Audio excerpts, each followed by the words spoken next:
طاف ضمن الظلام هوى للخيام خلص الكلام يم القمر قمر ঘোষণা দিয়েছিলাম, আমরা বলেছিলাম আমরা চেষ্টা করব কলকাতায় ব্রিগেডে করা, কিন্তু আমরা যখন অ্যাপ্লিকেশন করেছি আমাদেরকে জানানো হয়েছে এই সময় এই আর্মিদের কোন একটা ট্রেনিং চলছে, সেই মার্চ মাস পর্যন্ত ব্রিগেড ময়দান দেওয়া যাবে না। সুতরাং আমরা সেখানে ওই জন্য বুক করতে পারিনি, ফলে আমরা এখানে বুক করেছি। তবে আপনারা সাথ দিলে শুধু ভাঙড় থেকে নয়, রাজ্যের বিভিন্ন প্রান্ত থেকে 2026 বিধানসভায় ডবল ডিজিটের বিধায়ক ইন্ডিয়ান সেকুলার ফ্রন্ট পাচ্ছে। তারপরে আমরা আশা করব এবং আর্মিদের ট্রেনিং কখন আছে সেটাও প্রয়োজনে দেখে নেব। তার ট্রেনিং এর ফাঁকে বা ট্রেনিং এর পরেই আপনাদের সাথ নিয়ে আবার আপনাদেরকে নিয়ে কলকাতায় আমরা ব্রিগেড ময়দান ভরাবো অধিকারের জন্য। বন্ধুগণ, আজকের এই অধিকার সবাই বিভিন্ন বিষয় ছিল, অনেকে চর্চা করেছে। আমি টু দা পয়েন্ট এসআইআর নিয়ে একটু বলতে চাই। আপনারা কারা শুনতে চান একটু হাত তুলে দেখান তো, এটা হাতটা তুলে রাখুন, হাতটা একটু তুলে রাখবেন। অসুবিধা হচ্ছে না তো কারো? অসুবিধা হচ্ছে না তো? ইভিএম মেশিনের সামনে গিয়ে খাম চিহ্নটা দেখবো, আর যেখানে খাম চিহ্ন থাকবে না আমাদের নেতৃত্বরা যেটা বলবেন সেখানে আমরা অন্য কোনো বুদামে হাত দেওয়ার দরকার নাই। আমি এসআইআর নিয়ে গুটি কয়েক কথা বলবো বলে আমি বক্তব্য শেষ করে দেবো। আমি কথা দিয়েছিলাম শীতকালের বেলা সকাল সকাল আসুন, সকাল সকাল ছেড়ে দেবো, কথা দিয়েছিলাম তো। আমি আপনাদের এসআইআর নিয়ে বলছি, এই একদম মাথায় ঢুকিয়ে নিন। এই এসআইআর যে সমস্যা তৈরি হয়েছে, এই সমস্যা তৈরির পেছনে দুটো রাজনৈতিক দল সম্পূর্ণভাবে দায়ী। তৃণমূল বিজেপি মিলে এসআইআর নামক সমস্যাটাকে তৈরি করছে ইলেকশন কমিশন অফ ইন্ডিয়াকে সামনে রেখে। তাই আমাদের যেভাবে অহেতুক হয়রানি পেরেশানি করা হচ্ছে, এর জবাব আমরা ইভিএম মেশিনে গিয়ে এই তৃণমূল আর বিজেপির বিরুদ্ধে আমরা দিয়ে দেব। আমি প্রমাণ দেব আপনাদের, প্রমাণ ছাড়া আমি কথা বলি না। আমি প্রমাণ দিয়ে দেবো একটা একটা করে। যদি আপনাদের শোনার এনার্জি থাকে আমি তাহলে শোনাবো। এনার্জি আছে তো ভাই? তাহলে আমি শুনিয়াবো। একটু পোলটা খোলা দরকার। সাপ হয়ে কামড়াচ্ছে আর ওজা হয়ে ঝাড়ার চেষ্টা করছে। সাপকেও ধরতে হবে আর কামড়ানোতে আসার আগে তাকে ধরে নিতে হবে। আপনাদের মাবি বলে রাখি, 2021 নির্বাচন পার হয়েছিল সিএ এনআরসির ভয় দেখিয়ে। সিএ এনআরসি করে দেশ থেকে তাড়িয়ে দেবে।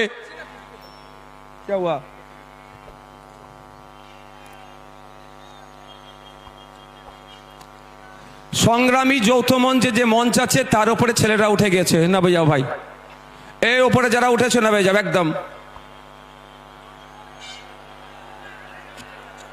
একদম নেমে যাও, এটা অনৈতিক কাজ, নেমে পড়ো চাল থেকে।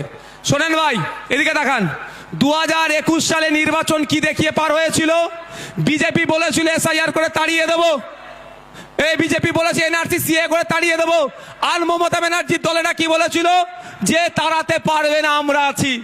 এখনো বলুন, এই 2026 নির্বাচন আসছে, এসআইআর করে ভোটাধিকার কেড়ে নেবো গল্প শোনাচ্ছে শুভেন্দু অধিকারী, আর মমতা ব্যানার্জি ফিক ফিক করে এসে বলছে আমি থাকতে এসআইআর হতে দেব না। অলরেডি কাগজ নিয়ে আপনাকে আমাকে ছুটাছুটি করতে হচ্ছে।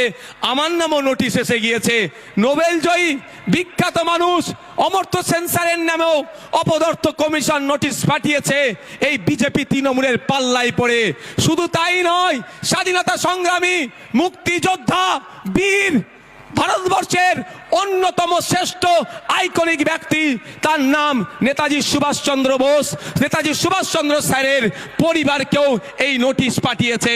তাই আপনাদের বলবো, 2026 বৈতরণী পার করার জন্য তৃণমূল আর বিজেপি এসআইআর নামক এই সমস্যাটার অবতরণ করেছে।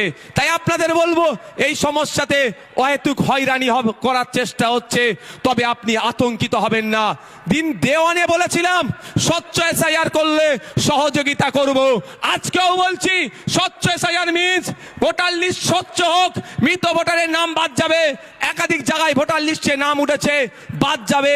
যার অস্তিত্ব নেই সেই ভোটারের নাম বাদ যাবে। প্রয়োজন আমরা সহযোগিতা করব, কিন্তু স্বচ্ছতার নামে নির্বাচন কমিশন যে অহেতুক হয়রানি করছে এর জবাব দেওয়ার জন্য প্রশ্ন করেছিলাম আমরা নির্বাচন কমিশনে। শুধু তাই নয়, আপনাদের এই নওশাদ সিদ্দিকী কামচিহ্ন নেতা সুপ্রিম কোর্টে গিয়ে আপনাদের জন্য মামলা করেছে। আপনাদের বলে রাখি, দুটো কাজ এই মুহূর্তে মমতা ব্যানার্জি যদি করে, দুটো কাজ যদি এই মুহূর্তে মমতা ব্যানার্জি করে, হয়রানিও বন্ধ হবে, আতঙ্কিত হবেন না। দুটো কাজ কি কি বলে দিচ্ছি, শর্ট টাইম, আমি বেশিক্ষণ বলবো না, বলেছি আপনাদের। প্রথম কাজ হচ্ছে ওয়াল পার্টি মিটিং ডাকা। মমতা ব্যানার্জি ওয়াল পার্টি মিটিং ডাকুক, সমস্ত রাজনৈতিক দলের নেতাদেরকে ডাকুক। যেই পরিস্থিতি বাংলার স্বাধীনতা সংগ্রামী পরিবার থেকে শুরু করে, পীর পরিবার থেকে শুরু করে, বিভিন্ন ধর্মীয় পরিবার থেকে শুরু করে, বিভিন্ন যাদের সামাজিক প্রভাব প্রতিপত্তি আছে, সব সমেত সাধারণ মানুষদেরকে অহেতুক হয়রানি হচ্ছে, এই হয়রানি বন্ধ আমাদের করতে হবে। অল পার্টি মিটিং ডাকা দরকার। কেমন অল পার্টি মিটিং আপনাদের জানিয়ে রাখি, বর্বর পাকিস্তানিরা যখন এসে পেহেলগাঁওতে আমাদের দেশের নাগরিককে খুন করলো, সেই সময় অল পার্টি মিটিং ভারত সরকার ডেকেছিল। সেই সময় কংগ্রেসের পক্ষ থেকে বলেছিল পাকিস্তানের বিরুদ্ধে অল আউট যাও, আমাদের কোনো অবজেকশন নাই। আজকে মমতা ব্যানার্জি যদি অল পার্টি মিটিং ডাকে, মমতা ব্যানার্জি ডাকে কেউ আসুক আর নাই আসুক, ইন্ডিয়ান সেকুলার ফ্রন্ট যাবে বাংলার নাগরিকদের সাথে, সেখানে গিয়ে বলবে স্বচ্ছতার সাথে যে কাজ পশ্চিমবাংলা সরকার করতে চাই আমরা প্রস্তুত আছি বাংলার মানুষের জন্য। করবে, তাহলে আপনি আতঙ্কিত মুক্ত হবেন তো ভাই? কিন্তু চায় না আপনি আতঙ্কিত মুক্ত হন মমতা ব্যানার্জির দলেরা। এরা চাই আপনি পেরেশানে থাকুন। আপনি পেরেশানে থাকলে প্রশ্ন করতে পারবেন না মাদ্রাসায় টিচার নেই কেন। আজকে দেখুন কলকাতায় গতকালকে খোঁজ নিয়ে দেখুন, প্রায় 33 দিন এই ঠান্ডাতে তারা পড়ে আছে। আনএডেড টিচারগুলো, এমএসকেএসএসকে টিচারদের সাম্মানিকটা ঠিকঠাক পাচ্ছে না। মাদ্রাসায় 10,000 শূন্য পদ হয়ে গেছে, পরিকাঠামো ধ্বংস হয়ে গেছে, স্কুলে টিচার নাই, হাই স্কুলে টিচার নাই, শিক্ষার পরিকাঠামো ধ্বংস হয়ে গেছে। আপনি এটা প্রশ্ন করবেন না এসআইআর এর কাগজ নিয়ে ছুটাছুটি করবেন? এই ছুটাছুটি করার জন্য আপনাকে এই পদক্ষেপগুলো গ্রহণ করছে না।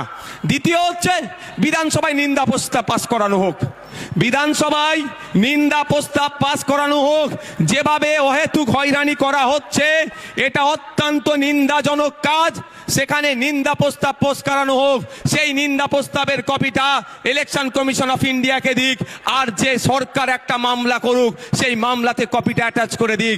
নিশ্চিতভাবে সুপ্রিম কোর্ট এটার প্রতি বিবেচনা করবে, কারণ বিধানসভার মধ্যে নিন্দা প্রস্তাব পাস করানো মানে পুরো পশ্চিম বাংলার মানুষ এটাকে নিন্দা করছে, এই অহেতুক হয়রানিকে। এটা করবে মমতা ব্যানার্জি সরকার? আওয়াজ দিন একটু। কেন করবে না? পেরেশান তো হচ্ছে দলিত, সব থেকে বেশি পেরেশানি হচ্ছে মুসলমান, তারপরে দলিত, তারপরে আদিবাসী। তাই মুসলমানকে তো বড় মানুষ মনে করে না, শুধু ভোটার মনে করে, আর ক্যাপটিভ ভোট ব্যাংক হিসাবে রাখতে চায়। তাই আপনাদের বলবো দিকে দিকে আওয়াজ তুলতে হবে, বলতে হবে ইমিডিয়েট পশ্চিমবাংলা সরকারকে এ দুটো কাজ করা দরকার। এক, অল পার্টি মিটিং ডাকা, দ্বিতীয় হচ্ছে বিধানসভায় নিন্দা প্রস্তাব পাস করানো। এরপরও আপনাদের বলছি, আমার উপরে কেন এদের রাগ বুঝতে পেরেছেন? ৭৭টাকে নিয়ে কিছু নয়, নওশাদকেই হারাতে হবে। কারণ আমি তো এদের পয়েন্টে পয়েন্টে এদের ভুলগুলো ধরিয়ে দিই, ওই জন্য ওদের জয়েন্টে জয়েন্টে ব্যথাটা করে যায়। আমি তো বলছি আপনাকে, দেখবেন যাদের বাড়ি ফর্ম গেছে, ফর্মের সাথে আর একটা এক্সট্রা, এই হিয়ারিং এর নোটিশ গেছে, হিয়ারিং এর নোটিশের সাথে আর একটা কাগজ গিয়েছে। সেই হিয়ারিং এর নোটিশের সাথে একটা যে কাগজ গিয়েছে সেখানে 13টা ডকুমেন্টসের কথা বলা হচ্ছে। যাদেরকে হিয়ারিং এ ডাকা হচ্ছে, এই 13টা ডকুমেন্টসের মধ্যে কোনো একটা ডকুমেন্ট সাবমিট করলে তার হিয়ারিংটা সে পজিটিভ হয়ে যাবে, অর্থাৎ তার অসুবিধা হবে না। এটা বলছো তো? আচ্ছা, আমরা এই এসআইআর নিয়ে এত দুটো মেনলি সমস্যার সম্মুখীন হতে হচ্ছে আমাদের। একটা, টাইম লস হচ্ছে, দাঁড়াতে হচ্ছে, অব্যবস্থা। ওখানে এই গেটের ওখান থেকে সরে যাও, তো এই গেটের ওখান থেকে সরে যাও, গেট থেকে সরে যাও, দেখতে পাচ্ছ না? এই সবার উপরে উঠে বসুন, নিচে বসুন না, বসুন। দুটো জিনিস হচ্ছে তো ভাই। একটা কি, আমার অযথা টাইম দিতে হচ্ছে, ওখানে অব্যবস্থা।